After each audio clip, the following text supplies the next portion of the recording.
Muchas gracias por tu disponibilidad. Gracias por pensar en que nosotros, los fraternos y laicos de América Latina, nos gusta estudiar, nos gusta que nos enseñen y que tú estés dispuesto para eso. Te agradecemos muchísimo. Y Bendito sea mi Dios. todo tuyo el micrófono. Bueno, pues entonces, primero vamos a pedir la presencia del Espíritu Santo para que Él nos asista, nos ayude en todo este momento, que Él sea nuestro guía, nuestro horizonte, que lo sea todo en todos nosotros.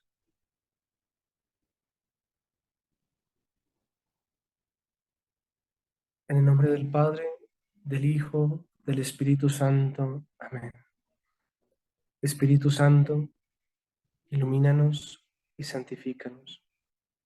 Espíritu Santo, ilumínanos y santifícanos. Espíritu Santo, ilumínanos y santifícanos. Muy bien. Bueno, entonces vamos a comenzar esta pequeña charlita que a la hora de la verdad no está diseñada como la anterior que había hecho, que era muchos numerales y lecturas numerales, sino en esta ocasión va a ser más bien como preguntas. Vamos a procurar cuestionarnos acerca del siguiente tema, la vida en el Espíritu. Acabamos de vivir la experiencia de Pentecostés, bellísima. Espero que todos ustedes hayan tenido una experiencia muy bonita de Pentecostés en sus parroquias, hayan tenido sus vigilias, hayan experimentado una fuerte unción del Espíritu Santo. Pero ahora que continuamos nuestra cotidianidad, este tiempo ordinario, este tiempo sencillo, donde ya no estamos celebrando la Pascua, la Cuaresma, tiempo sencillo, que nos preguntemos acerca de esto, la vida en el Espíritu, la vida en el Espíritu. Este va a ser el título de nuestra charla, la vida en el Espíritu. Es una expresión de San Pablo, ¿no? Es una expresión de San Pablo que, que nos hemos de preguntar qué significa. Y pues es lo que vamos a intentar dilucidar a lo largo de esta charla. Bien, como les digo, vamos a estar haciendo preguntas que es importante que no las hagamos, no las dejes ahí quietas en tu ordenador, en tu móvil, sino pregúntate, mm, ¿esto qué conmigo? ¿Esto qué conmigo? ¿Yo cómo voy en este aspecto? ¿Cómo voy creciendo? ¿O estoy estancado? ¿Cómo va la cosa? ¿Ah? Entonces, primera pregunta, ¿qué entiendes por vida espiritual? ¿Qué entiendes por vida espiritual? Mira que esta parece una pregunta pues muy, pues no sé, uno puede llegar a contestarla de manera muy trivial, ¿no? Muy fácil y decir pues no, se trata pues de todo lo que tiene que ver con lo religioso, con rezar, con ir a misa, con la vida católica simple, ¿no? Pero es un poco más profundo que eso, ¿no? Mira que esta pregunta es un poco compleja en nuestra época para nuestros muchachos, para eh, la gente de a pie. Inténtale hacer esa pregunta y verás que las respuestas son muy simpáticas. No hay un consenso en las respuestas. ¿Qué entiendes tú por vida espiritual? Pregúntale a uno de tus hijos, a algún familiar, y te van a contestar miles de cosas. Y normalmente se tiende a contestar como por el lado de experiencias como, no sé, como energéticas, de meditación, de prácticas espirituales, normalmente no emparentadas con lo católico, ¿sí? Porque lo católico de alguna manera está como muy enmarcado en las cosas prácticas, en hacer algo, en cumplir unos requisitos, ¿ya? Cumplir los mandamientos: no matarás, no robarás, no mentirás, no codiciarás, ¿sí? No hagas esto, no hagas lo otro. Ir a misa, hacer una práctica religiosa, pero como que eso no nos habla, digo, de una espiritualidad, de algo profundo. Siento personalmente que nosotros los católicos hemos ido perdiendo bastante terreno en este ámbito, ¿ah? Bastante terreno en este ámbito, porque no nos caracterizamos mucho por ser personas espirituales, ¿sí? Si nosotros le preguntamos a la gente de pie si piensa que nosotros somos personas espirituales, seguramente va a decir que no. Personas religiosas, más bien nos puede decir, ay, es muy rezandera, mi mamá es muy rezandera. Pero no nos caracterizamos por ser personas espirituales, es decir, que se nos note una esencia particular, una profundidad mental, una capacidad de saber hablar, sabiduría, el saber vivir. Eso, esa sabiduría, ese saber vivir, esa espiritualidad, esa armonía, a veces no se nos nota mucho a los católicos. Insisto, nos ven más bien es como rezanderos, gente que cumple tradiciones, prácticas, pero seres espirituales. Esta es la pregunta. ¿Somos seres espirituales? ¿Se nos nota eso? ¿Se nos nota que somos seres espirituales? Bueno, no lo sé, no sé. Estas preguntas, te repito, son para que tú las medites, para que tú las pienses. Bueno, ¿esto qué conmigo?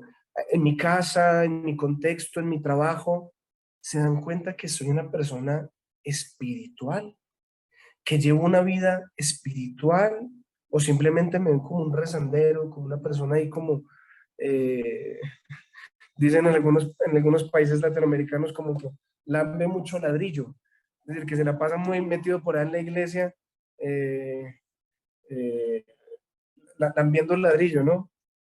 Pero bueno, vamos a una siguiente preguntita. Claro, estamos hablando de la vida espiritual y es importante que nos cuestionemos entonces esto. ¿Y qué es el espíritu?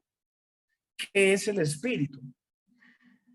Si te fijas, lo he hecho adrede, no colocar espíritu con E mayúscula ni Espíritu Santo, porque no, la pregunta no es quién es el Espíritu Santo, sino ¿qué es el espíritu? ¿Qué es el espíritu? Y efectivamente hay unas diferencias. Bueno, vuelvo y juego, te repito, pregúntate a ti, ¿y yo qué entiendo por espíritu? ¿Eso qué significa para mi vida? ¿Tiene alguna importancia o no? Bueno, yo te voy a intentar contestar un poquito desde la tradición y desde las Sagradas Escrituras, ¿ya? Entonces, nosotros, la palabra espíritu en español, es realmente una palabra que viene de mucho atrás de otras lenguas, ¿ya? Y, bueno, esta concretamente viene del latín, spiritus, pero su raíz en la Biblia, nosotros la encontramos en la palabra neuma, neuma. Eh, neuma, bueno, y en la palabra ruaj, ruaj es hebreo. Ruaj lo vamos a encontrar en el Antiguo Testamento y neuma en el Nuevo Testamento. De neuma tú te puedes encontrar palabras como neumático, el neumático, una llanta de carro, de coche. Mm, ¿Y qué significa entonces neuma? Neuma significa aire, viento. Es algo que tú no puedes coger, es algo que se te escapa de las manos, es algo como inmaterial, ¿ya? Entonces, se escapa de las manos. El neuma, lo espiritual, no es material. Quiero que nos quedemos un poquito como con esta definición básica. El espíritu es un ser que existe, pero no es material, no lo puedo coger, no lo puedo ver, no lo puedo sentir. Es un viento, es una presencia, es como un susurro. ¿Te acuerdas tú que por allá en el Antiguo Testamento, Elías cuando quería sentir la presencia de Dios, pasó por ahí un terremoto y él no identificó a Dios ahí en el terremoto?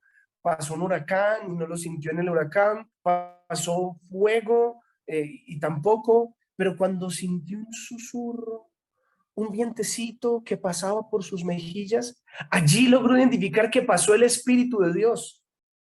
Entonces, el espíritu es casi imperceptible, el espíritu es algo imperceptible, inmaterial. Bien, hasta ahí vamos. Pero en la Biblia, este ruaj, ese viento, ese neuma, tiene un sentido de vida.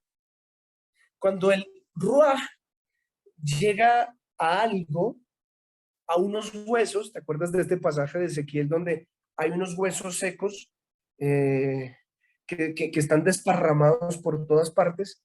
Y entonces le dice Dios a Ezequiel, dile a esos huesos que cojan vida. Y entonces él dice, bueno, Señor, pues tú lo sabrás, yo hago caso, ¿ya? Y cuando dio la orden, dice que pasó un viento fuerte sobre esos huesos que los levantó, empezó a estremecerse todo y comenzó a juntar, empezó a salir carne y empezó a salir piel, ¿ya? Y entonces resulta que ya eran cuerpos, pero no tenían vida, no tenían vida, estaban unos cuerpos ahí tirados. Y es ahí cuando desciende el espíritu, el viento, el ruaj. Quédate con esto.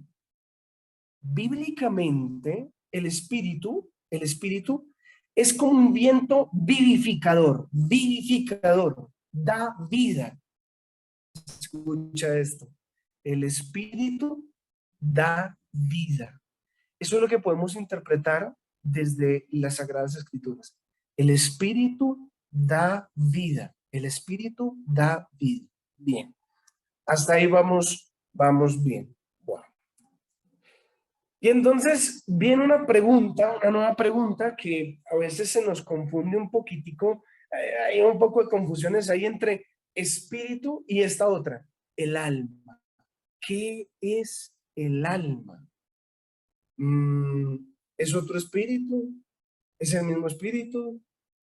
¿Es, es otro idéntico? ¿Qué es el alma? ¿A qué se refiere esta cuestión? Y es un poco como confuso. ¿Cuál será la diferencia entre alma y espíritu? Pues mira, volvamos un poquito a la Biblia. En la Biblia tú no te vas a encontrar un pasaje que te diga la diferencia entre alma y espíritu es esta. No. Es más, en la Biblia te vas a pegar una confundida porque resulta que muchas veces estas dos palabras se utilizan de manera similar. Habla la Biblia muchas veces de el espíritu humano, el espíritu del hombre, y a veces también dice el alma del hombre. Bueno, para confundir todavía más, incluso del corazón del hombre también se habla lo mismo. Es más, de la sangre del hombre también se habla lo mismo. Entonces, bíblicamente es un poquito difícil a veces como lograr sacar en limpio una diferencia entre las dos, ¿ya? Pero a pesar de esto, la tradición de la iglesia sí ha logrado dar como una definición un poco más clara acerca de las dos. Bien, entonces, pone cuidado. Vamos a la etimología de la palabra alma. Alma. La palabra alma viene de aliter, que es un aliento, pero también viene de ánima, ánima, de ahí que nosotros muchas veces decimos las ánimas benditas del purgatorio, las ánimas, son lo mismo, alma, las almas del purgatorio o las ánimas es lo mismo, lo que pasa es que Ánima se parece más al origen latino. Entonces, cuando decimos ánima, significa que es un espíritu animado. De ahí viene también la palabra animal. En el fondo, ¿qué es lo que significa esta palabra? Que está vivo, que tiene aliento, aliento. De ahí viene también alma, aliento, que tiene respiración, que tiene vida y que está respirando, tiene aliento, aliento de vida, ¿ya? Entonces, en el fondo esta palabra lo que significa es que tiene aliento, que tiene vida, que respira, que saca viento. Entonces, si te das cuenta, se combinan estas dos palabritas, son muy cercanas. La de ruah, que te decía que era viento, y la de alma, que viene de aliento, que respira, que bota viento, ¿sí? Entonces uno dice, ay, Dios mío, pero esto, o sea, entonces en últimas, ¿cuál es la bendita diferencia? Te insisto, no es fácil lograr sacar en limpio una diferencia de las dos. A veces las dos se manejan por igual. Pero la definición clásica que tiene la iglesia respecto de alma es el espíritu humano. El alma es el espíritu humano, eso es su nombre, el alma, que tiene conciencia, que tiene capacidad de razonar. Es mi propia conciencia, mi propio yo.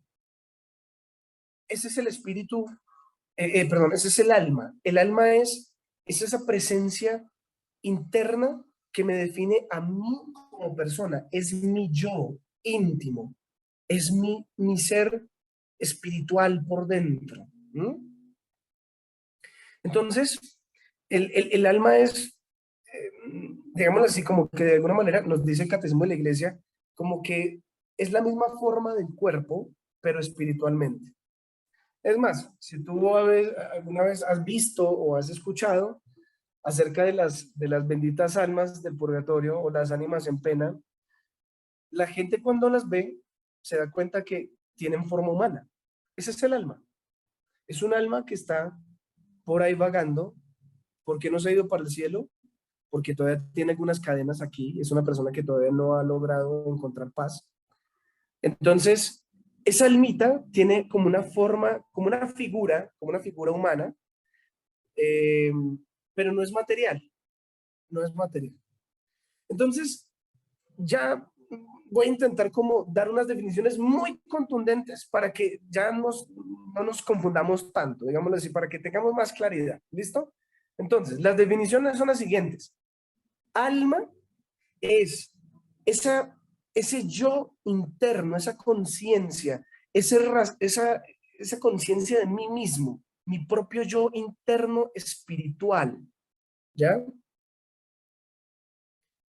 Y el espíritu, te decía ahorita que es ese viento que vivifica, que da vida, que da vida.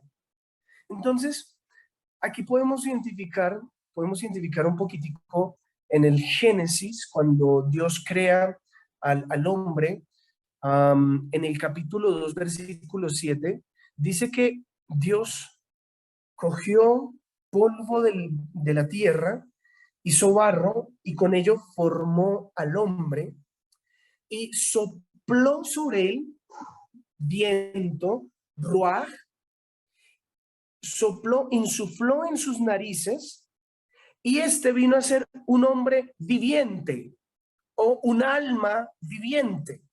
Es decir, el ruaj es el que entra y da vida y el alma es lo que queda dentro de ese ser humano.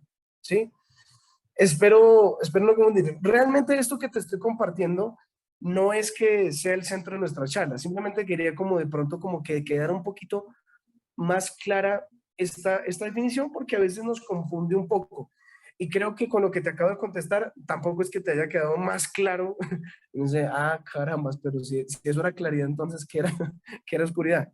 Eh, Espero que te haya quedado un poquitico más claro. El alma es mi yo, mi conciencia, lo interno. El espíritu es el que da vida. Bien, y ahora viene otra pregunta muy interesante. A ver, ¿qué dices tú allá en tu aposento? ¿Somos un cuerpo con alma o un alma con cuerpo? A ver, échale cabeza a la pregunta. ¿Somos un cuerpo con alma o un alma con cuerpo?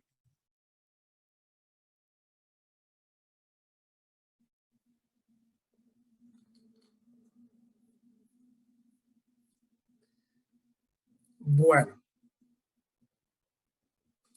pues mira, al parecer todos están diciendo alma con cuerpo. Y sí, sí y no. Es un sí y no. Mira, efectivamente, la parte más importante de nuestro ser que nos da nuestro yo es el alma. Pero eso no le quita dignidad a mi cuerpo. Mi cuerpo también es esencia fundamental. Cuando el catecismo define al ser humano, lo define como un todo. Lo define como un ser, no que tiene dos naturalezas diferentes, una espiritual y una material, es decir, alma y cuerpo, sino como una cuestión integral. Es uno solo.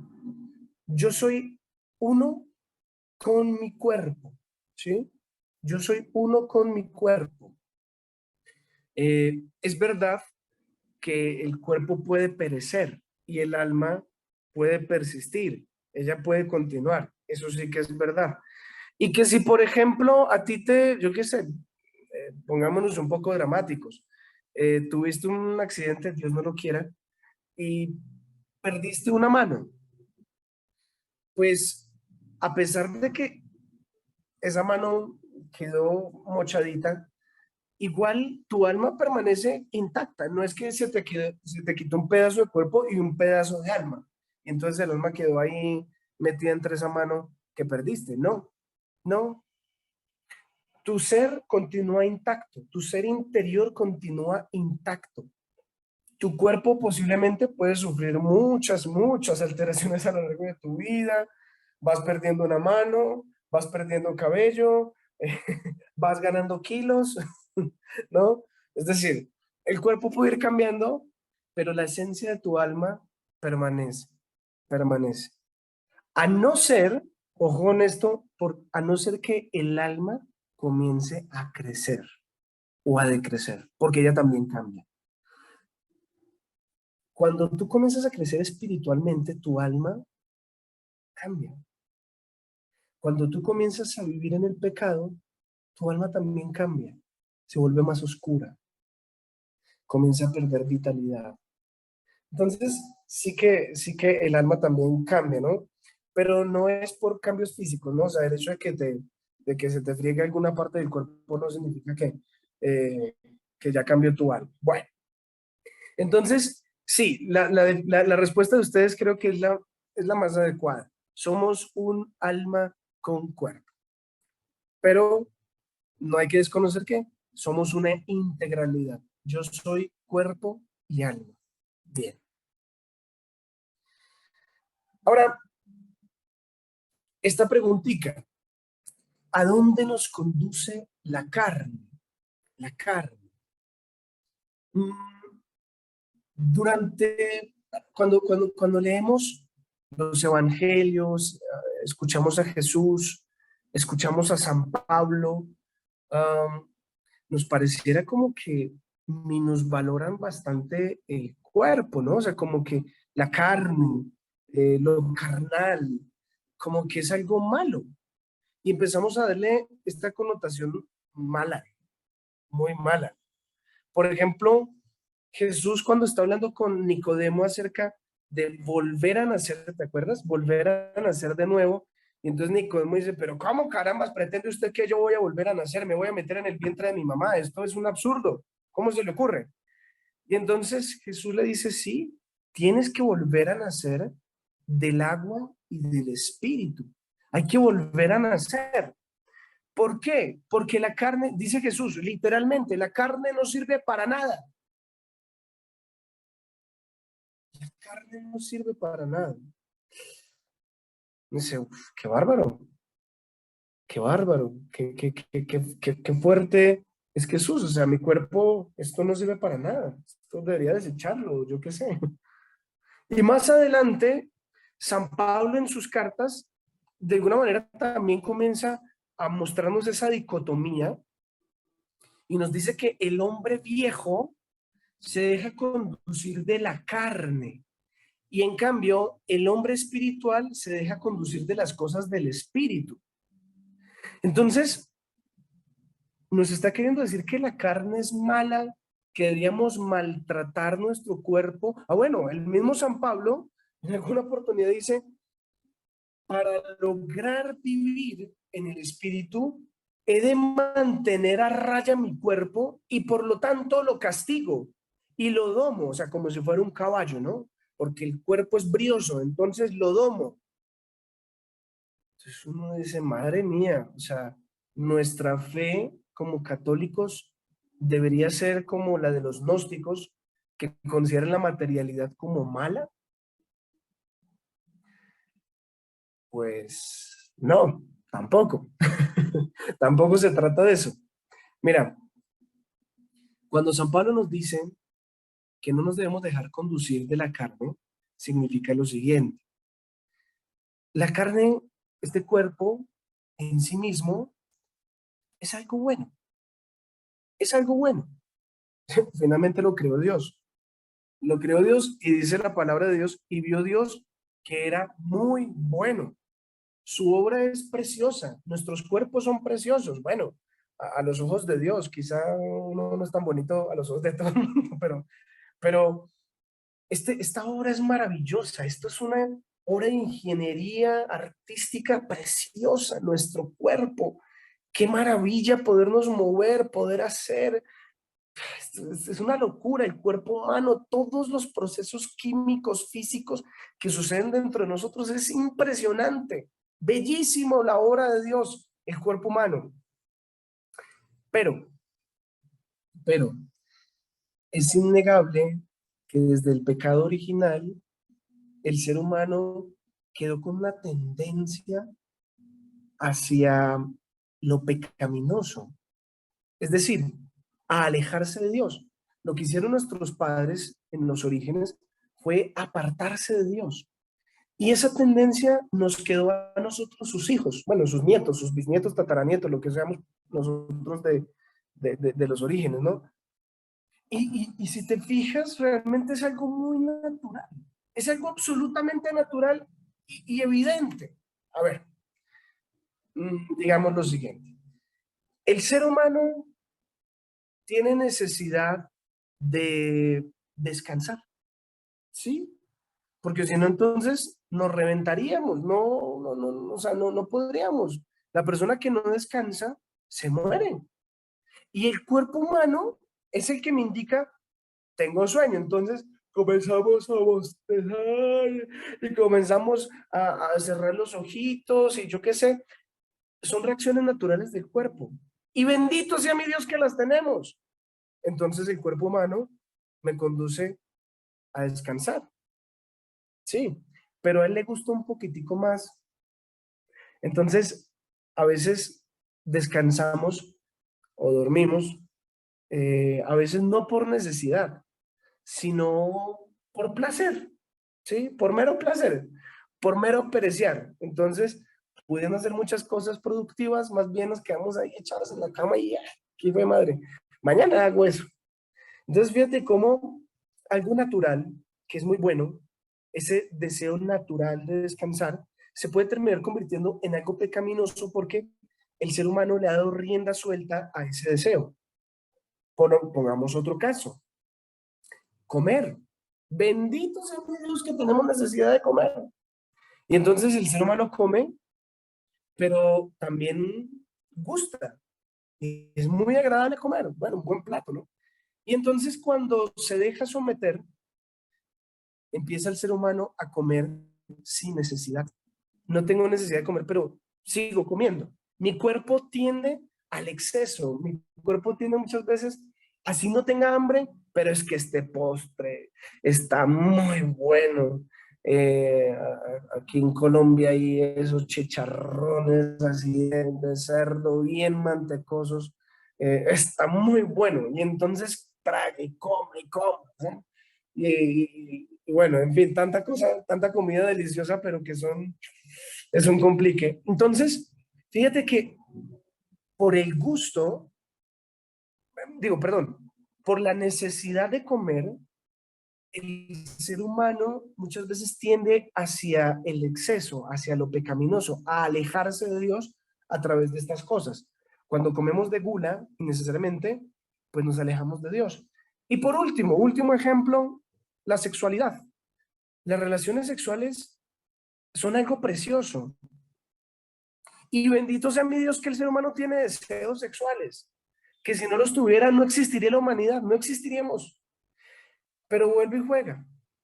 El ser humano muchas veces se deja dominar por esa sensación natural de querer tener relaciones y lo convierte no en una necesidad, es decir, no tengo relaciones por necesidad para tener hijos, para tener una familia, sino lo convierto en mi placer, es mi deseo y quiero tener relaciones. Entonces, desligo la procreación del placer y entonces solamente me quedo con la parte del placer. Fíjate que el cuerpo humano, cuando quiere, nos conduce a cosas muy vertiginosas, muy complejas, a alejarnos de Dios. Entonces, te insisto, no es que el cuerpo, la carne en sí misma sea mala, porque es una obra de Dios, solamente que ella naturalmente, muy torpemente, nos conduce a excesos, nos conduce a lo fácil. Ella siempre tiende el camino ancho, no el camino angosto que nos enseña Jesús. El camino angosto es un camino consciente. Y de eso es lo que quiero hablar ahorita un poco en la charla. El camino de la carne es un camino que no se piensa, es simplemente actuar por el gusto, porque me agrada, porque sí, porque es así, porque todo el mundo lo hace. El que se deja conducir de la carne es una persona que no tiene criterio, no, no se guarda. La persona que vive de la carne es una persona desparramada en todo. La persona que vive según el espíritu va por un camino angosto, pero sabe para dónde va. El de la carne no sabe para dónde va, simplemente quiere experimentar cosas y placeres todos los días, ¿ah? Pero no tiene claridad de para dónde va. Bien. Y, y aquí viene otra pregunta. ¿Qué entiendes por la resurrección de la carne? La pregunta es capciosa. ¿Qué entiendes por la resurrección de la carne? Digo, la pregunta es capciosa porque con esto quiero demostrar que la carne no es mala. No es mala porque va a ser resucitada. Jesús la va a resucitar. Jesús ha resucitado con un cuerpo humano. O sea, no es malo, no es malo, pero ese cuerpo resucitado ya no tiene estas inclinaciones que nosotros tenemos aquí en la tierra. Esto se llama concupiscencia. La inclinación que tiene la carne, el cuerpo humano, hacia el mal se llama concupiscencia. Entonces, ese cuerpo resucitado de Cristo ya no tiende a la concupiscencia, es un cuerpo perfecto, es un cuerpo que se entrega desmedidamente por amor. Y tan perfecto y tan increíble es el cuerpo de Cristo, la carne de Cristo, que hasta nos la dio en un pan y nos la podemos comer todos los días. Es tan impresionante esta carne y te digo, realmente no es mala, no es mala, pero sus inclinaciones a veces sí. Resucitada, esa carne va a ser perfecta. Bueno, aquí continuamos, no me quiero quedar mucho en esta partecita. Hay una pregunta fundamental para aquel que ha empezado un camino espiritual. Yo ahorita te estaba diciendo, mira que el que vive según la carne no sabe para dónde va, simplemente está experimentando cosas. Le gusta algo, le gustó la marihuana y pues fuma marihuana. Le gustó tener relaciones, pues tiene relaciones. Pero no hay un proyecto, no hay un sentido, no hay un... Y no vayamos solamente a lo vicioso. Pensemos, por ejemplo, en la persona que sale todos los días a trabajar, va, se muele las espaldas, trabaja como un burro, llega cansado, al final del mes cobra sueldo, pero sin saber muchas veces ni por qué se levanta cada día, no tiene razón de ser su existencia. El principio básico de una vida espiritual es preguntarse todo el tiempo, ¿para dónde voy? ¿Cuál es mi destino? Con esto que estoy haciendo, con esto que estoy viviendo, ¿hacia dónde me dirijo? Cuando todos los días me levanto a trabajar, cuando todos los días me levanto a hacer aseo en mi casa, ¿cuál es el propósito de cada pequeño detalle de las cosas que estoy haciendo? ¿Por qué lo hago? ¿Tiene una razón? ¿Tiene algún sentido? Esto es fundamental. ¿Hacia dónde me dirijo? Esto más adelante lo vamos a resolver pues con las siguientes preguntas que tenemos. Bien, aquí les presento unas imagencitas muy interesantes. No sé si desde sus pantallas alcanzan a ver bien qué es esto que les estoy mostrando.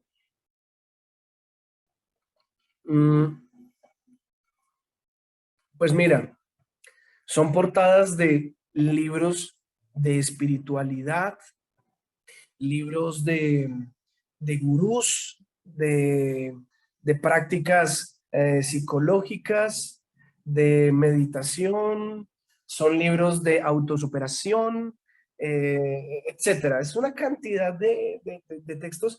Y aquí simplemente te estoy compartiendo una pequeña vista del inmensísimo mundo de los libros espirituales que hoy cunden por doquier. Esto es una locura. Esto es una locura. Y entonces, con tanto libro, con tanta oferta de cosas espirituales, viene una pregunta. ¿Existe un único camino espiritual verdadero o todos son válidos? ¿Existe un único camino espiritual verdadero o todos son válidos? Mira, no desacredites la pregunta. Yo sé que allí en casa seguramente tú vas a decir inmediatamente esto. No, solamente existe un camino y punto. Eso de aquí no hay nada que preguntarse. ¿Cómo así esa pregunta tan tonta? La respuesta que acabo de dar, sí, es verdad. Solamente hay un camino. Pero,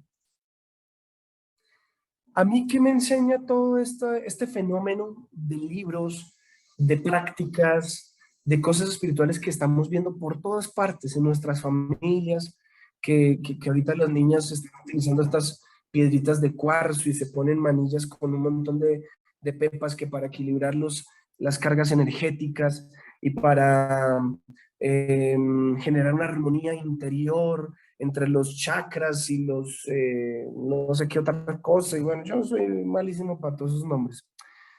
Entonces, mira, a mí, ¿sabes qué me enseña todo esto?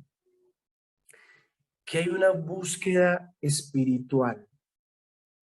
El mundo tiene sed espiritual. El mundo está seco y quiere ver lo espiritual. Quieren tener experiencias íntimas, interiores, quieren sentir muchas cosas, ¿ya?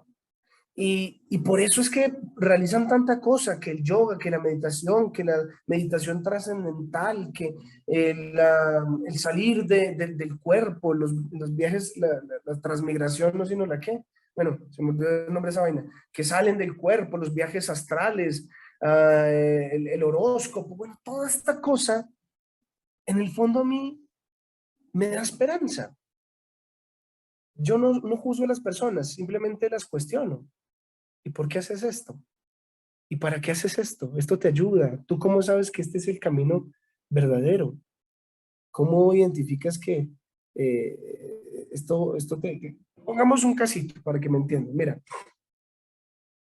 con las personas que hacen yoga, que hay muchos católicos que andan un poquito confundidos con respecto a esto, dicen, padre, es que yo practico el yoga, pero simplemente es una práctica para buscar la paz, para estar tranquilo, para equilibrar mis energías. ¿Eh?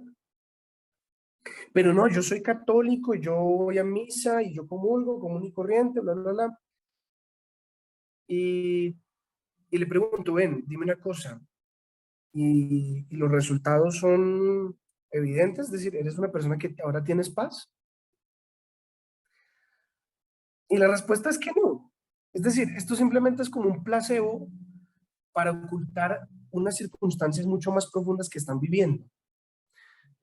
Están desesperados, están con problemas en la casa, entonces utilizan esto para tranquilizarse un poquitico, pero a la hora de la verdad, el demonio sigue ahí vivo. La rabia que los consume, ahí está por debajo de cuerda.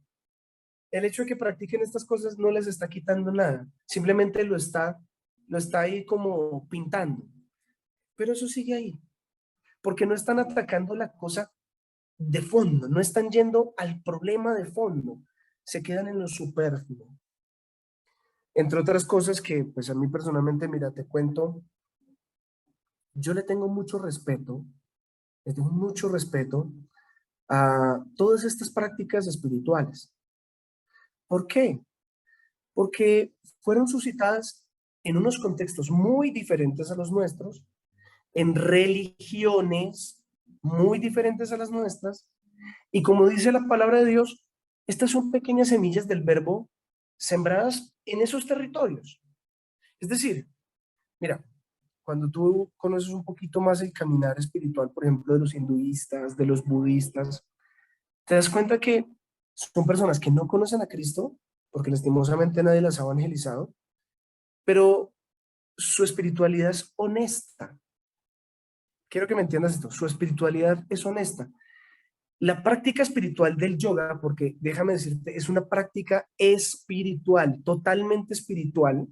Eso no se puede desligar de lo espiritual.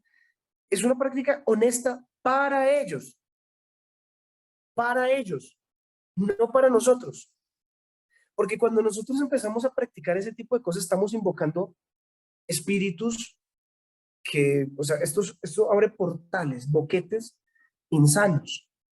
Nosotros no deberíamos practicar este tipo de cosas. Es muy peligroso.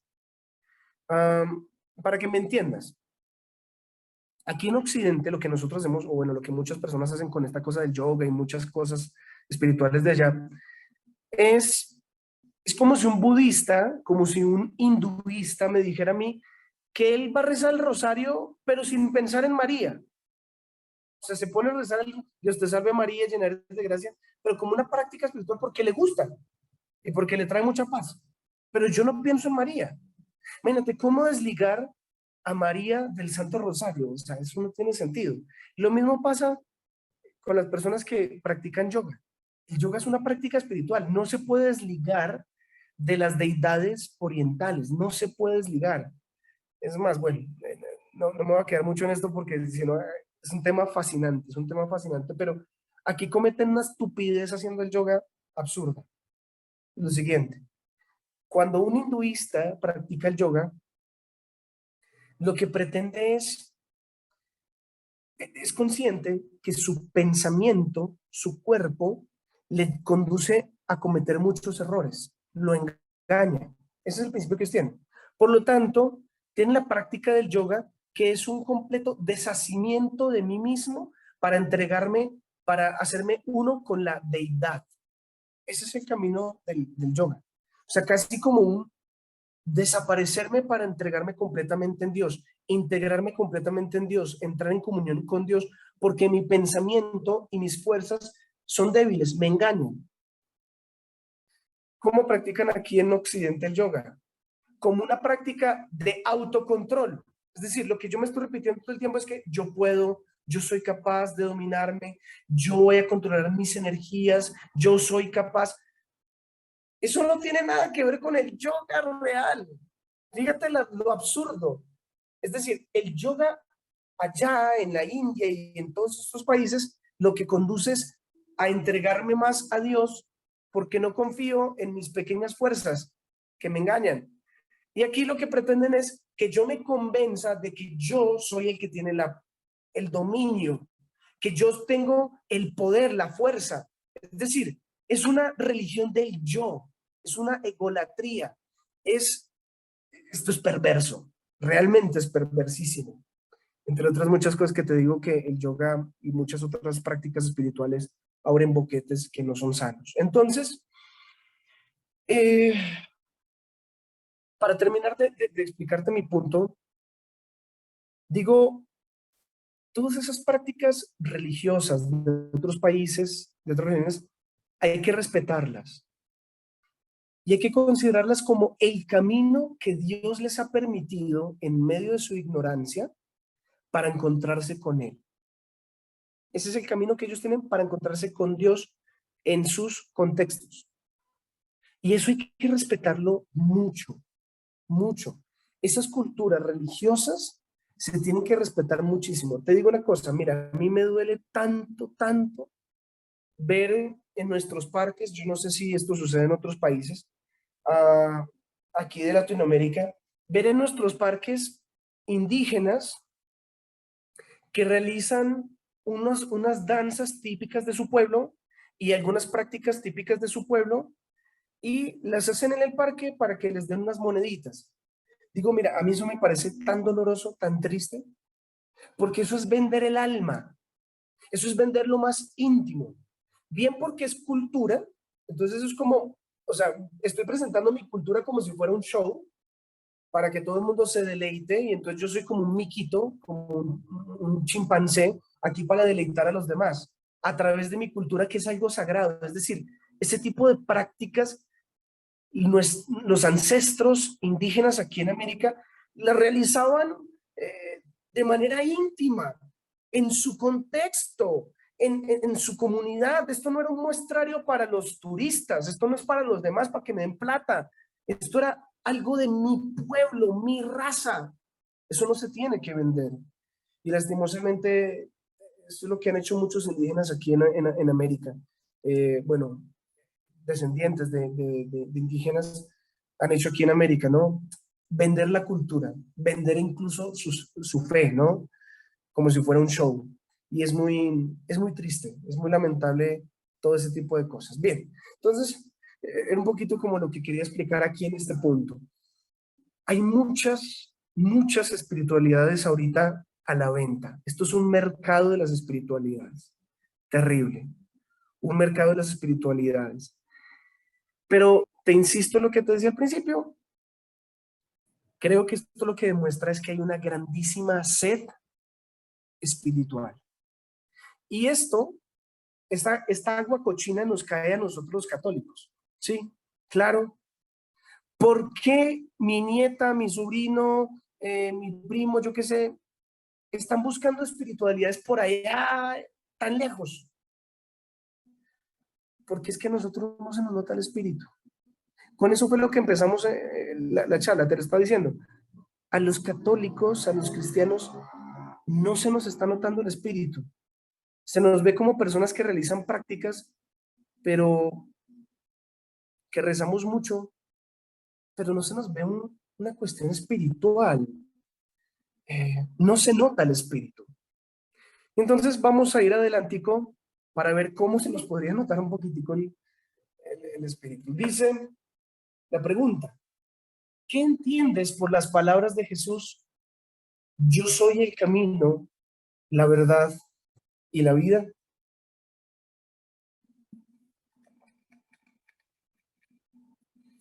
Bueno, pues mira, creo que aquí no hay espacio para grandes interpretaciones. Más claro Jesús, creo que no lo puede ser. Yo soy, yo soy. Hey, no dice, yo te voy a mostrar cuál es el camino y te voy a decir cuál es la verdad y te voy a mostrar dónde está la vida. Yo, yo soy. Nuestro camino espiritual, nuestro camino de vida, no es una práctica como tal religiosa. No es hacer una oración y todos los días cruzar las piernas y poner las manos en cierta posición y decir un montón de oraciones. No, mi camino es una persona. La verdad no es una teoría, no es algo ahí escrito, es una persona. Y mi vida es una persona. Jesús es mi vida. Así le decimos le dicen los esposos de la pareja, no, mi vida, ¿cómo estás? ¿Ya? Pues es esto, Jesús es mi camino. No necesito ponerme a chismosear por allá en otros países. No necesito por allá andar mirando y, decimos por aquí en Colombia, cogiendo pispirispis, es decir, no haciendo nada por allá en otras partes. Jesús es mi camino. Yo no tengo que andar volteando a mirar a otro, ¿sí? Como los casados, no tengo que andar mirando por ahí a otras viejas porque yo tengo la mía. Ella es mi mujer, pues Jesús es mi camino. No tengo por qué andar mirando allá a otras personas. Jesús es la vida, la verdad. ¿Qué más necesito? Lo tengo todo en él. Es un paquete completo, ¿ah? Es el paquete completo, todo en uno de Jesús.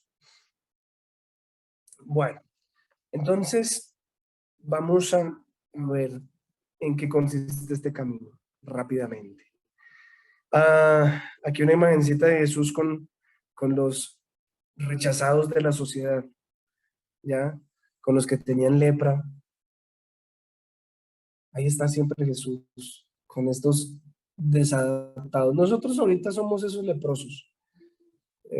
Mira que nos ven como bichos raros. Ahorita somos gente rara, los católicos, los cristianos.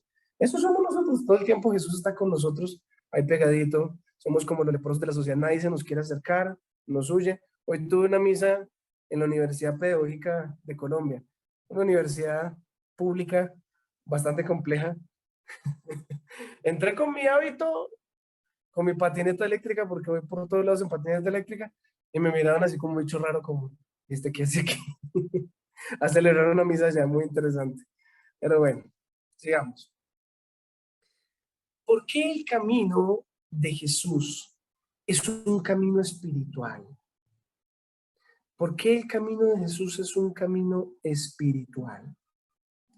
Vamos a contestar a esta pregunta. Mira, te decía antes que a veces tendemos a confundir el camino cristiano con una realización de prácticas, hacer A, B, C, D. Y el Señor Jesús nos muestra a través de sus frecuentísimas peleas con los fariseos que lo condujeron a la muerte, que la vida de fe, la vida espiritual, es decir, la vida íntima con Dios, no consiste en hacer unas prácticas. Ya hice ayuno y entonces ya la hice, ya convencí a Dios de que soy muy bonito. No, se trata de tener una relación espiritual. Y ya te decía al principio que lo espiritual es algo que yo no puedo coger, no puedo sentir, no puedo. Hagamos aquí un paréntesis y es el siguiente, mira, cuidado con entender la vida espiritual como una cuestión de sensaciones. No, no son sensaciones. Si fundamentas tu camino de fe en sensaciones, vas a terminar en una iglesia evangélica, tarde que temprano, te lo aseguro. ¿Por qué? Porque es que allá sí me hacen sentir cosas bonitas. Allá yo sí aplaudo, allá yo sí hago aeróbicos mientras que estoy rezando. No. Aquí en la Iglesia Católica también hacen muchas veces lo mismo, pero el objetivo no es simplemente una cuestión sensorial. No se trata de sentir, se trata de, en mi interior, tener un diálogo con Dios. Lo sienta o no lo sienta, se me erice la piel o no se me erice. Si sentí un montón de cosquillitas por todo el cuerpo, no las sienta, eso no importa, porque el camino espiritual no consiste en sentir cosas, es espíritu, y lo espiritual no se siente. Se trata de conciencia. ¿Por qué estoy haciendo lo que hago? ¿Cuál es el sentido de lo que hago? Ahorita te lo estaba diciendo. La persona espiritual se cuestiona para dónde va, tiene claridad de por qué está haciendo lo que hace. No simplemente depende de lo que siente. Ay, es que esos padres son tan aburridos que es que yo por eso no voy a misa porque eso me aburre. Ay, no, ahí no me hacen sentir cositas ricas. Entonces más bien me voy para allá, para el garaje donde sí me ponen allá a bailar y a pasarla bueno. No, no. Yo tengo una relación con Dios espiritual. Es un camino espiritual. Entonces, cuando yo logro tener esa relación íntima con Dios a través de las siguientes prácticas, te voy a decir cuáles son estas prácticas para que las pongas, eh, eh, digamos así, las practiques, ¿no? Silencio. Primer punto importante del camino espiritual de Jesús. Silencio. Silencio. Estamos en una sociedad aturdida de ruidos, ruidos por todos lados. Todo es música, todo es televisión, todos son videos, redes sociales, gente riéndose, el ruido de los carros, la gente habla y no se callan. Qué pereza, ¿no? El cardenal Robert Sará decía en su libro La fuerza del silencio, decía que estamos bajo la tiranía del ruido. Es verídico. Y nosotros mismos nos encanta llenarnos el coco de basura y de música y redes sociales y mucha cosa y no hacemos silencio. ¿Quieres tener un buen camino espiritual? Cállate, cállate, busca lugares donde hay silencio. Se requiere silencio. ¿Qué hacía Jesús? Jesús agarraba para la montaña en las madrugadas. Allí no había nadie. Silencio total. Se fue al desierto 40 días. Silencio total. Primera cosa importante, silencio. Para eso se requiere mucha fuerza de voluntad. Cállate, no hables tanto. Segundo, en el silencio, habla con Dios. Habla con Él. Dile lo que quieras, lo que sientes, lo que piensas, que sientes esa gratitud, dile eso, que le quieres pedir perdón, dile lo que quieras. A mí, ¿sabes qué me gusta mucho? Te vas dando cuenta que hay una relación espiritual profunda cuando tú le puedes expresar lo que estás sintiendo, así sea malo. Dile lo que sientes, porque Él ya lo conoce. Y díselo para que Él te ayude a no caer en esa tentación. Dile al Señor con toda tranquilidad, Señor, mira, tengo una piedra con esta persona. No sé, bueno, no sé si esto me lo entiendo en otras partes. Piedra es mal genio. Tengo un mal genio con esta persona, Señor, y me cae muy mal esta persona, Señor. Díselo, estás hablando con Dios y eso, ahí Dios te va a ayudar, te lo juro. Señor, tengo una pereza de rezar, no quiero estar aquí, me quiero más bien echar a mi cama, ¿sí? Díselo, exprésaselo y Él te va a dar la fuerza para que no te vayas a la cama a dormir.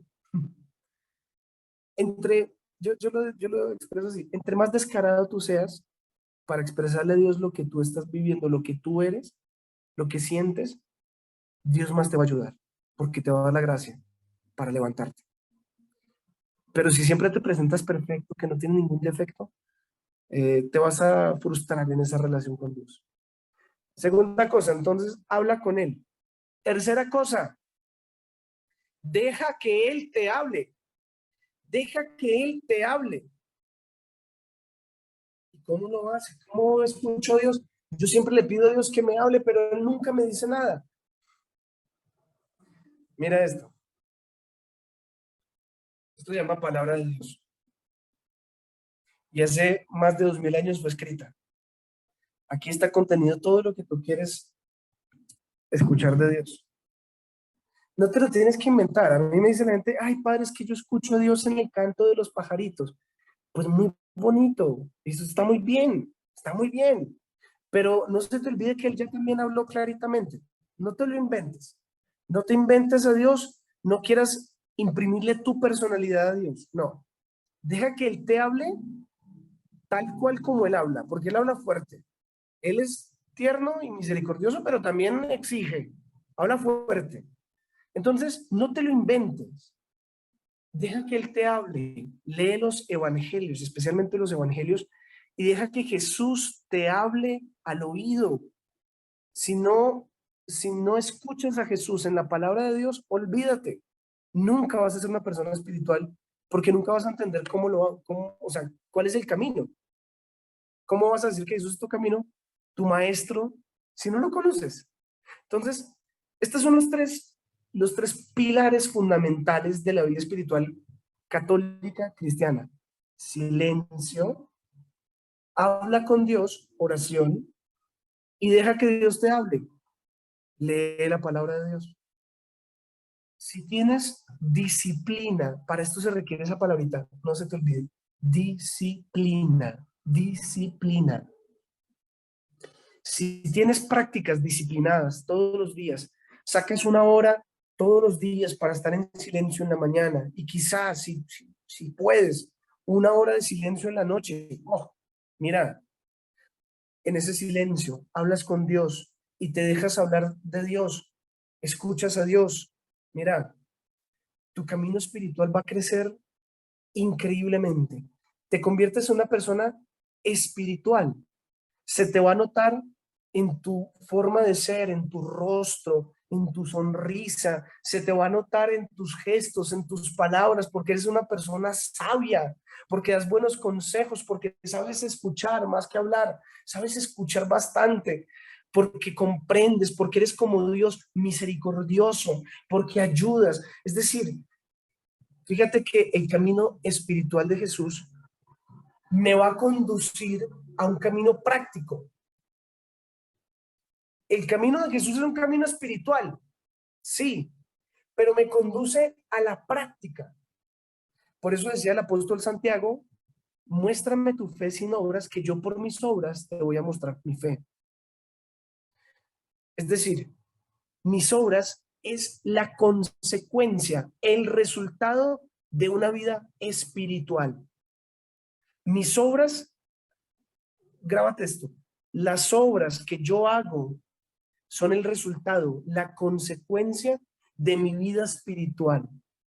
Por eso es que cuando no rezamos, cuando no tenemos una vida espiritual juiciosa, andamos muy apartados de Dios, todo el tiempo andamos en pecado. Pero mientras tanto, cuando estamos juiciosos, serios, somos mucho más fuertes. Logramos vencer el pecado porque Dios nos ha dado la fuerza. Bien, una preguntita, estas las voy a hacer rápido porque ya se nos acabó el tiempo. Bueno, no sé a qué fue que empezamos la charla, pero más o menos ya estamos a punto de terminar. Hay una inquietud que muchas personas se hacen. Bueno, ¿y yo soy capaz de seguir a Jesús? Es que el trote de Jesús es bravo. ¿Será que yo sí soy capaz? ¿Ustedes qué dicen? Piensen, ¿yo soy capaz de seguir a Jesús? ¿Soy capaz de seguir a Jesús? ¿Será que sí o no? Bueno, pues la respuesta es sí y no.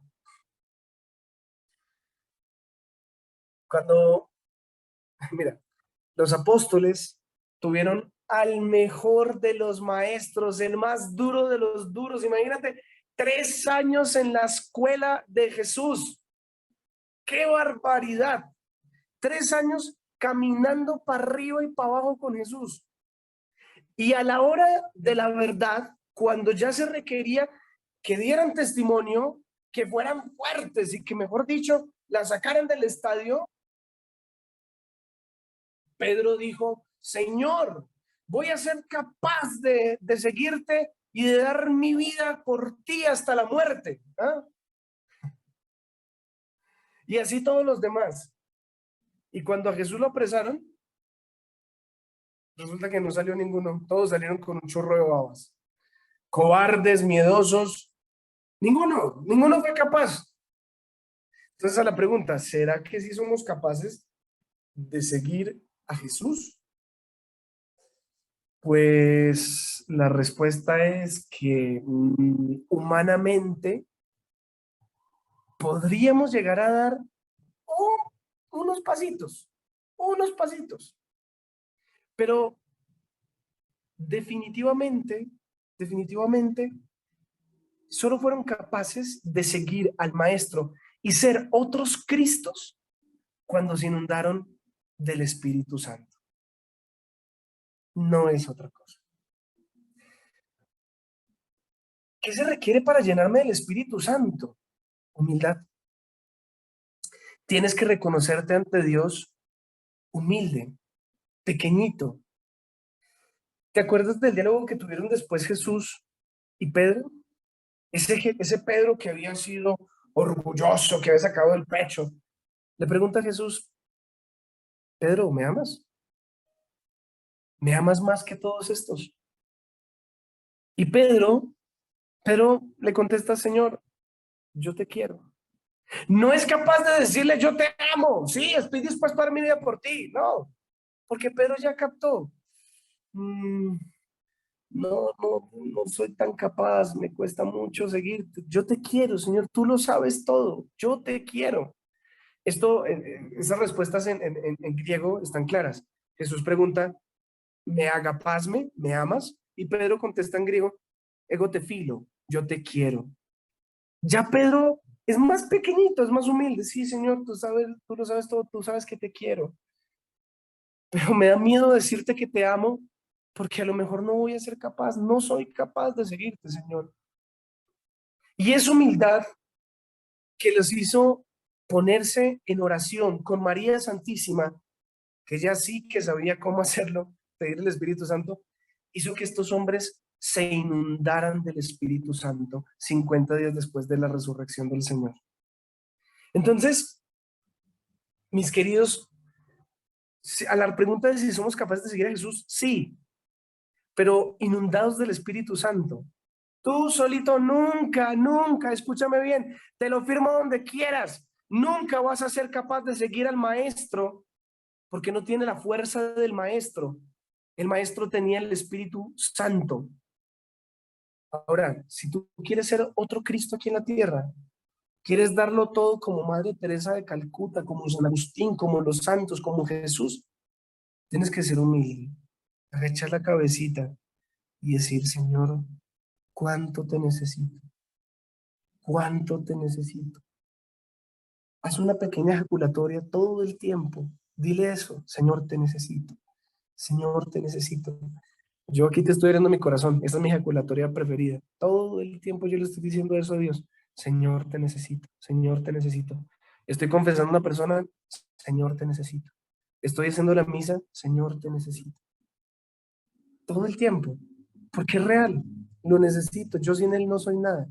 Jesús mismo lo decía en el pasaje de la vid verdadera. Ustedes sin mí nada pueden hacer. Si ustedes se mochan de la vid, ustedes ya no pueden nada sin mí.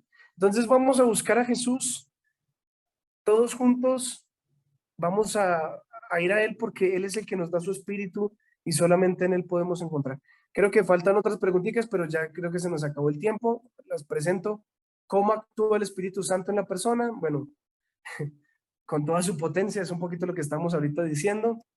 ¿Y a qué conduce la vida espiritual de Jesús? Pues a la vida eterna. El que está inundado del Espíritu Santo va a hacer obras como las que Cristo hizo aquí en la tierra y aún mayores, dice Jesús. El que está lleno del Espíritu va a hacer las mismas obras que yo hago y aún mayores y tendrá la vida eterna. Entonces, mis hermanos, si seguimos juiciositos este camino espiritual de Jesús, de nuestro Maestro, vamos a terminar muy bien. Desde ya, que cada día nos parezcamos más a nuestro Maestro, a Jesús. Bueno, que la gloria sea al Padre, al Hijo y al Espíritu Santo. Amén. Amén. Muchas gracias. Dios les bendiga. Muchas gracias, Padre. Yo creo que nos ha dejado con mucho para rumiar hoy día en la noche, mucho para trabajar. Todo esto es fruto del Espíritu Santo y qué bueno que el Señor lo ha tomado y usted se ha dejado tomar por el Espíritu de Dios para hablarnos sobre esto que es muy importante para nuestra vida espiritual. Así es que muy, muy agradecida y yo creo que a nombre de todas las personas que hoy día nos pudimos conectar con usted, quedamos con gustito a poco y con muchas preguntas, sí, ¿ah? Pero bien, Claro que sí. bien. Padre, mire, bueno, necesito que deje de compartir pantalla para para ver quiénes tenemos acá con algunas preguntas, pero Ya. la primera pregunta dice, Padre, ¿cuándo, Adriana Elizabeth, Padre, cuando nosotros morimos, ¿a dónde vamos? ¿Dónde está el cielo? ¿Dónde está el infierno? Ya. Bueno, pues precisamente se trata de un estado espiritual, pero, a ver, dice, ni el ojo vio, ni el oído yo, ni vino la mente humana lo que vendrá. O sea, hablar de lo eterno es algo muy complicado, porque precisamente si ya supiéramos exactamente qué es, para dónde es que vamos, pues se pierde el chiste, o sea, ya, sí, dice San Pablo, si ya supiéramos lo que vamos a esperar, pues ¿para qué esperamos? Si ya sé para dónde voy. Lo único que sabemos es que va a ser algo precioso y que mi cielo se llama Dios, voy a Dios, ¿sí? Esa es la única certeza. Ahora, para llegar a la presencia de Dios, Dios que es completamente puro, es completo amor, yo no puedo entrar, no puedo acceder a la presencia de Dios si estoy cargado de ataduras, de apegos. Y lastimosamente, a pesar de que nos hayamos confesado y Dios nos haya perdonado, eh, hay apegos todavía en el alma. Y esos son los que tenemos que purificar y ahí es donde está el purgatorio. Que si es un estado físico como tal, no, no lo es. Es un espacio donde ya se supera las dos dimensiones que nosotros estamos, espacio y tiempo.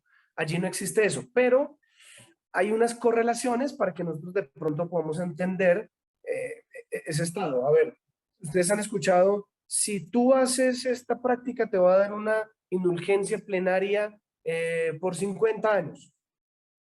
No es que vas a estar 50 años en el purgatorio.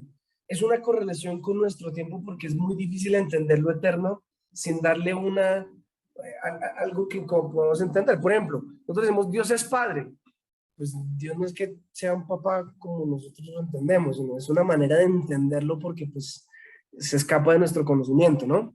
Pero, pero posiblemente no vamos a tener ese tipo de espacio y tiempo. Ahora, la resurrección de la carne, pues es que nuestro cuerpo también va a ser un cuerpo muy distinto, va a ser un cuerpo espiritual, un cuerpo diferente, ya no va a ser un cuerpo material porque alguna vez una testigo de Jehová me decía que vamos a vivir 1000 años aquí en la tierra cuando resucitemos.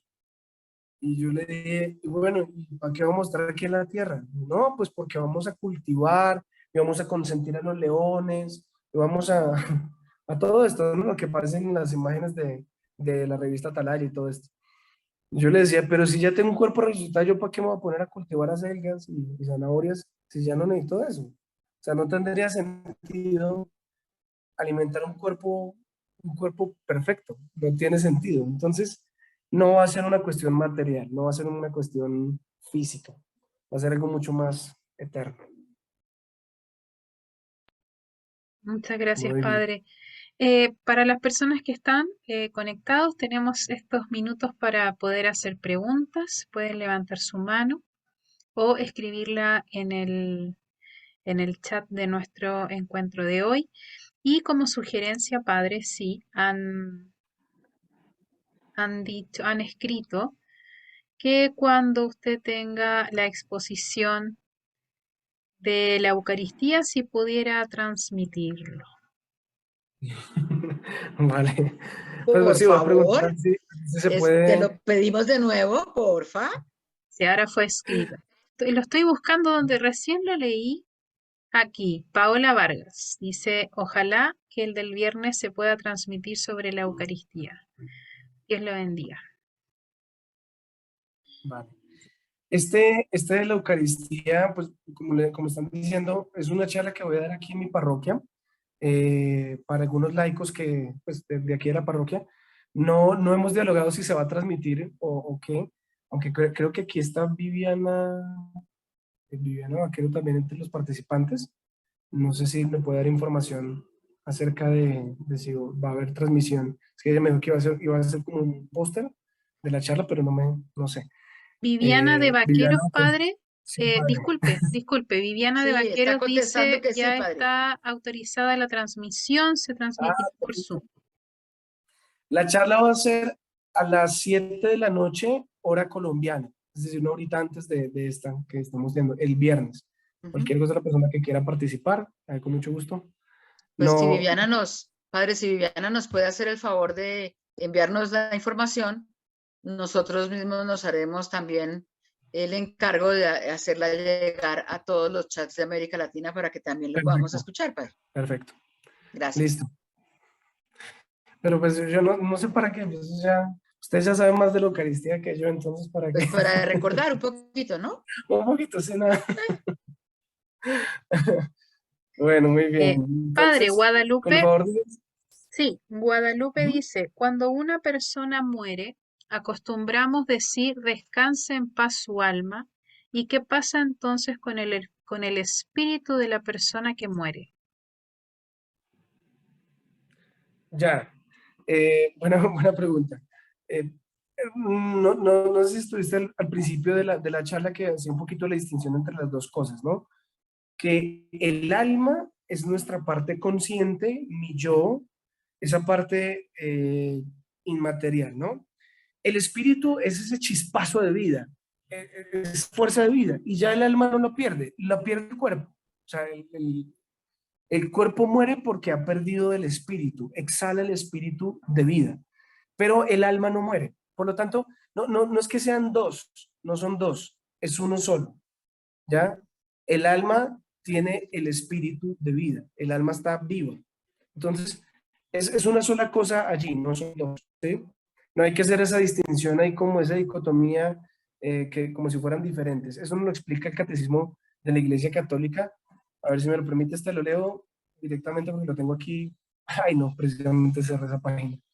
Bueno, está en el numeral 365, si mal no me acuerdo, está por ahí, que dice esto, ¿no? Dice que no hay que, a pesar de que San Pablo en la primera Tesalonicenses nos dice que hay que custodiar nuestro ser, que es espíritu, alma y cuerpo, no hay que hacer una distinción como si las dos fueran diferentes, ¿sí? Es un alma espiritual. Nosotros tenemos un alma espiritual, es decir, es una sola cosa, ¿vale? Es una dualidad. Padre, hay una pregunta, Walter Rojas de Bolivia dice, en la misa cuando se piden por las almas de los difuntos, ¿cuál es el efecto en el purgatorio? Muy bien, buena la pregunta. Mira, nosotros podemos tener una certeza ya en el purgatorio. Esa persona va en vías de salvación.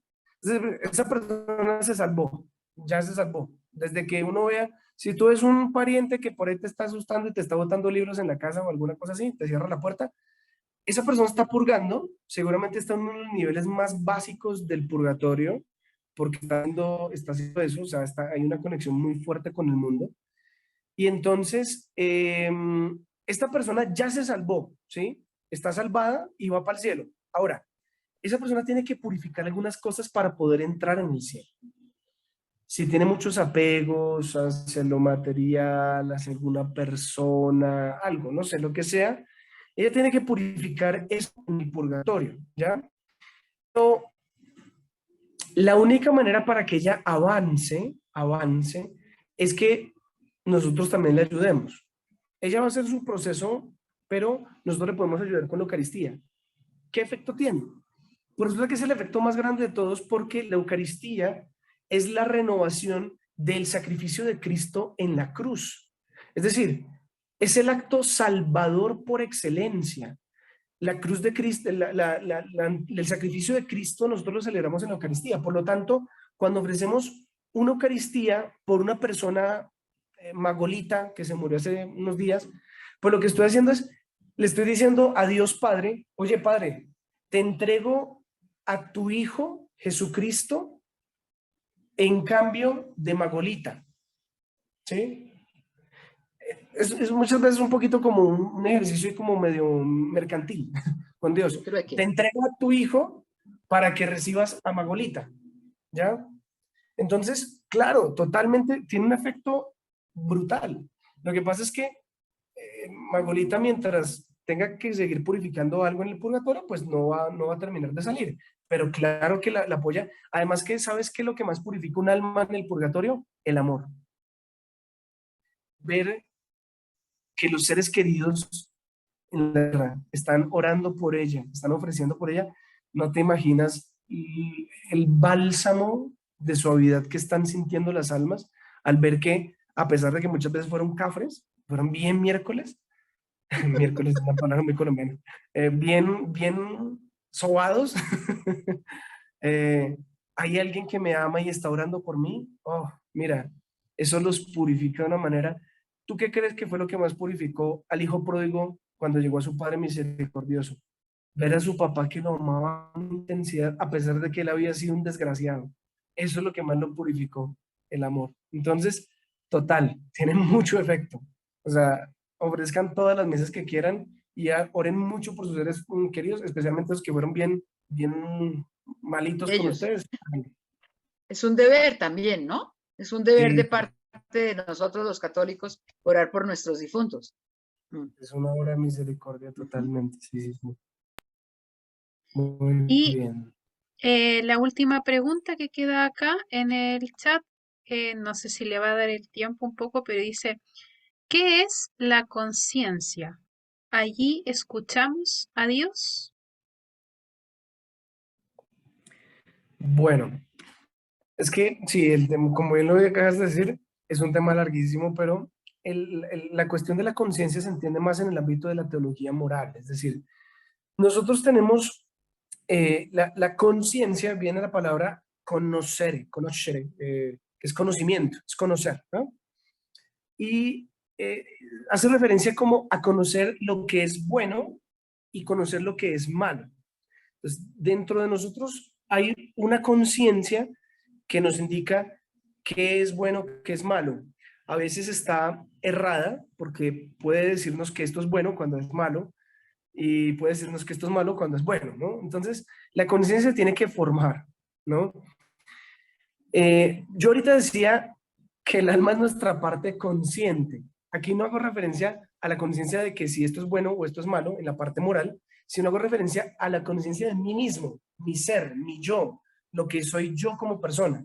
No me refiero a la parte moral de lo bueno y lo malo, ¿sí? Entonces, para dejar un poquito esa salvedad ahí, eh, eh, que una es la conciencia moral, que me sabe identificar lo bueno y lo malo, y otra cosa es la conciencia de mí mismo, mi yo propio, que es el alma.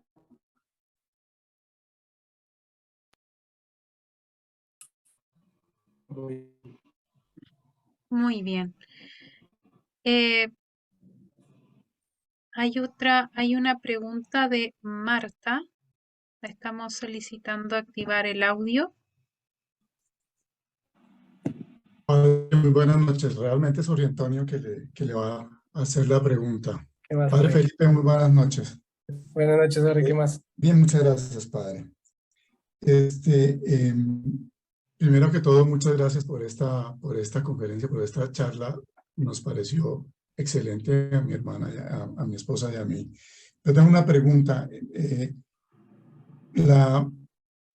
Si el alma es la esencia del yo, ¿no sería el alma la que nos lleva, o esa esencia del yo, esa conciencia del yo, no sería esa la que nos lleva a la concupiscencia en lugar del cuerpo, que fue lo que yo le entendí, que era el cuerpo el que nos llevaba a ese desorden de los excesos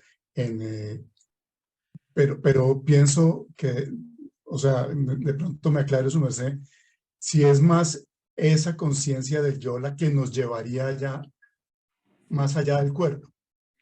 Ya. Muy bien, gracias, Jorge. Qué rico escucharlo, realmente. eh, qué chévere saludarlo. Y la pregunta está buenísima. Atención, ¿a quién soy yo? ¿Quién soy yo? Mi dignidad es la de un hijo de Dios.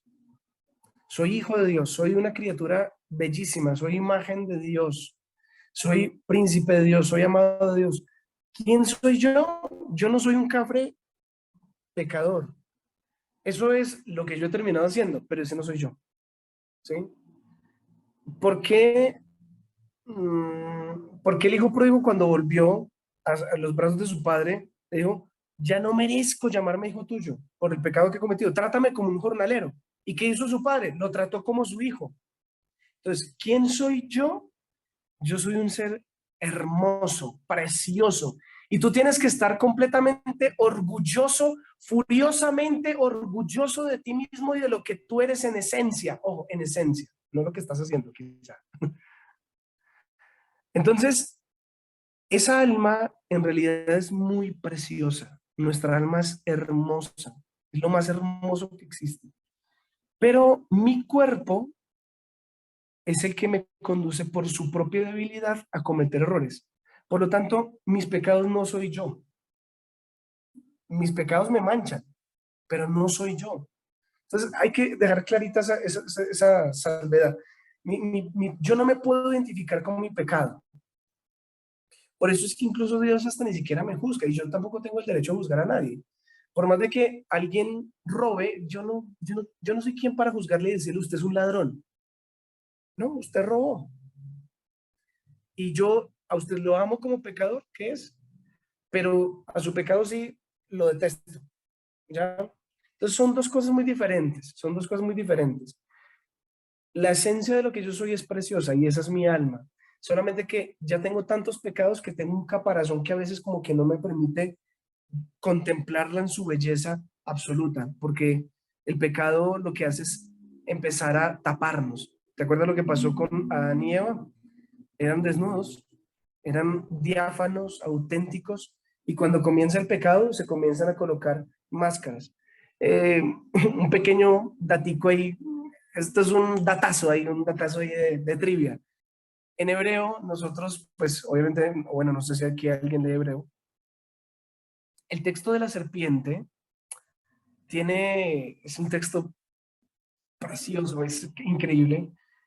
En hebreo, serpiente se dice la cubierta. Así se llama una serpiente, la cubierta. Y resulta que la cubierta quiere que los que están desnudos se empiecen a cubrir. Entonces fíjate que en hebreo tiene un sentido todavía un poquito más profundo. Es una envidia. Satanás está tan envidioso de los seres humanos porque son preciosos que los quiere empezar a cubrir. No quiere que vean su belleza propia. Entonces, eso hace. Hay que descubrir la belleza del alma que está en lo interior. ¿Vale? No me gustó lo de la cubierta. Nada de Pero nos cubrirnos. queda la última pregunta, Hay que Padrecito. anotarnos aquí mucho para... Sí, Sí, padre. descubrirnos. Bueno, la última pregunta con la que cerramos nuestro encuentro de hoy dice Leti de México, me imagino. Fray, ¿por qué nos pasa lo que a San Pablo, que queremos hacer el bien y acabamos haciendo el mal que tanto rechazamos? Hermoso Muy ese. bien, eh, muy bien. Sí, esa es la dramática realidad del ser humano, nuestra debilidad.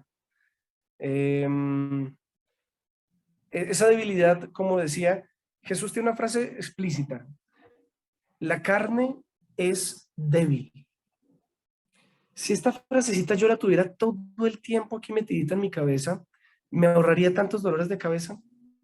Porque no sé si a ustedes les ha pasado, uno a veces como que se pega unas frustradas y dice, ¡ay, Señor, pero por qué soy así! ¿Pero por qué no puedo cambiar esto? Y entonces la respuesta Jesús no la dio hace muchos siglos. Apenas estás descubriendo que el agua moja. Pues tú eres débil y está bien que lo seas. Bendito sea Dios que lo eres, porque si no fueras débil, no necesitarías de Dios. Es decir, no tendrías ningún tipo de relación con Él, porque como eres perfecto, entonces ¿para qué necesito a Dios? Pero como eres débil, tienes una relación con Dios fuerte. Y dice el mismo San Pablo, entre más débil soy, mejor. Y dice San Pablo, y me enorgullezco de ser débil. Y me estoy orgullosísimo y contento de ser débil. ¿Por qué? Porque entre más débil soy, más necesito de Dios. Por lo tanto, mi relación es mucho más frecuente porque más tengo que estar buscándolo, diferente a los que se creen perfectos que no, pues como son perfectos, pues nunca lo buscan. Entonces, ¿Por qué nos pasa esto? Pues porque la carne es muy débil y frecuentemente cuando no tenemos una relación profunda con Dios, se nos olvida Dios en nuestra cotidianidad, terminamos embarrándole, metiendo las patas por ahí y haciendo bobadas.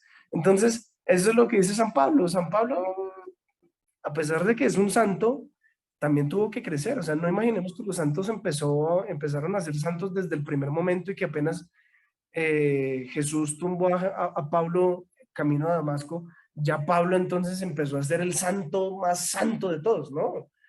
Él hubo muchas épocas en que le tocó también